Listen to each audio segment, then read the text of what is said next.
hier et aujourd'hui, il a été question de présenter sur le rôle des jeunes dans la consolidation dans la consolidation de la paix, mais aussi dans ce qu'on appelle processus de résolution pacifique des conflits. Les jeunes sont des acteurs clés dans les questions de paix et des résolutions de conflits. Et nous vivons dans nos communautés et nous devons être des acteurs majeurs, des acteurs clés du fait que nous constituons la majorité de la population congolaise. Nous ne pouvons pas être exclus dans tout ce qui est mécanisme de recherche de paix. Le concept autochtone et allochtone est souvent à la base des conflits communautaires ou identitaires. Et nous passons à côté de beaucoup de choses parce que il y a une certaine classe qui a commencé à nous manipuler. Moi, j'ai vu quelqu'un défendre cette histoire de Kihutu, Kinyabouisha. Je dis, attends un peu. Quand vous me parlez là, je ne vois pas ce qu'il y a de différent. Donc, s'il vous plaît, ce concept-là de dire que si un autre litumbukia kama budongo, c'est ça qui est souvent à la base de conflits communautaires, de conflits identitaires.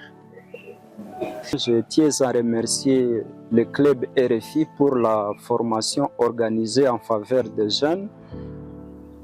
Notre apport qu'on peut donner à notre communauté, ou soit qu'à notre communauté, c'est contribuer à consolider la paix dans notre région souvent affectée par des conflits, notamment en mettant en œuvre ou en exercice les différentes stratégies qui peuvent nous aider à ramener la paix dans notre région. Les jeunes, il y a même les différentes communautés qui sont toujours conflictuelles, mais c'est à travers de cette formation que nous venons d'acquérir aujourd'hui que nous allons mettre en place les différentes connaissances que nous venons d'acquérir.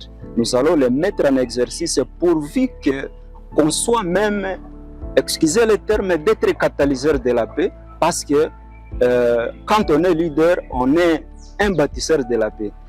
Et c'est ainsi pour moi l'occasion de remercier le club RFI, de l'occasion afin que nous puissions quand même travailler avec les jeunes, comment résoudre les problèmes ou les conflits dans nos communautés et comment jouer un rôle en tant que constructeur et bâtisseur de paix. Nous avons parlé sur l'engagement de ces jeunes dans la lutte contre la désinformation, mais aussi dans tout ce qui concerne la résolution pacifique des conflits. C'est vrai que nous devons préparer la relève et cette relève, c'est la jeunesse. Nous avons parlé de l'agenda Jeune Paix Sécurité qui est un instrument juridique international qui donne aux jeunes le mandat, le pouvoir, le rôle aussi de jouer leur rôle exactement et d'une manière cohérente dans la résolution des conflits, mais aussi dans les questions de recherche de la paix. La paix, c'est une question de tous. Donc, nous tous, nous devons s'impliquer dans la paix pour que nous puissions avoir une paix qui est durable. Par rapport à ça, je vois que les conflits, il ne faut jamais les négliger parce que les conflits seront toujours là, ils sont toujours naturels. Nous devons les traiter bien avant pour que ça ne puisse pas devenir gras. Donc, si on les traite en étant petits, ça va empêcher à ce que ça devienne plus gras et plus compliqué.